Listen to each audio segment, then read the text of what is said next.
একটা সময় ছিল যখন পড়াশোনা মানে ছিল শেখা। এখন পড়াশোনা বা পরীক্ষা মানে একটা নির্লজ্জ ব্যবসা। হ্যাঁ, আপনি ঠিকই শুনছেন।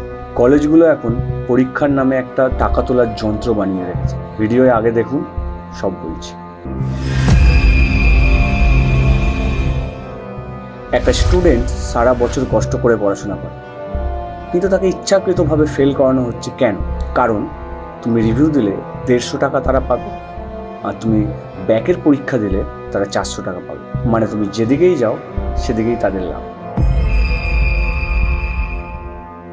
এখন একটা নতুন সিস্টেম হয়েছে, এনইপি সিস্টেম, যেটা এখন 4 বছরে তোমাকে কলেজ কমপ্লিট করতে হবে। তুমি 3 বছরেও করতে পারো। সিস্টেমটা কিছু ক্ষেত্রে ভালো আর কিছু ক্ষেত্রে খুবই খারাপ।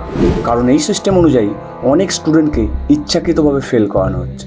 কারণ এদের মধ্যে সঠিক স্টুডেন্ট বেছে নিতে একটা কঠোর মূল্যায়ন চলছে। আর এখানেই হচ্ছে একটা বড় ঘাপলা।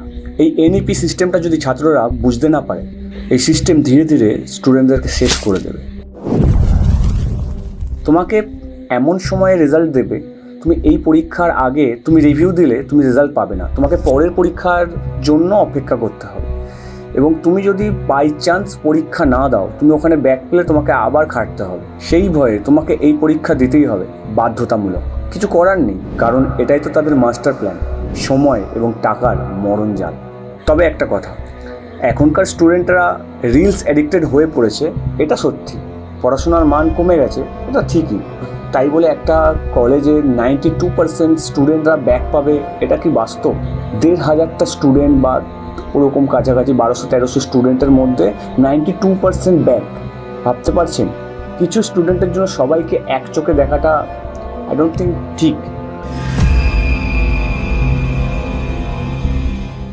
একটা প্রশ্ন সবাইকেই করা উচিত, এরা কি কোনো শিক্ষা প্রতিষ্ঠান চালাচ্ছে নাকি কোনো দুর্নীতির ব্যবসা? তারা জানে তুমি চুপ থাকবে, তাই তারা নিশ্চিন্তে তোমার রেজাল্টের সঙ্গে ঘাপলা করছে এবং টাকা তুলছে।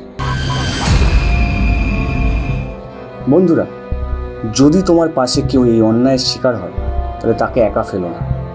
তাকে বলো তুমি একা নও, আমরাও তোমার পাশে আছি। আর এই ভিডিওটা অনেক অনেক শেয়ার করো আর মানুষকে প্রশ্ন করতে বাধ্য করো। কারণ আজ তুমি চুপ থাকলে কাল শিকার হবে তুমি নিজেও, আর আমরা সেটা হতে দেব না।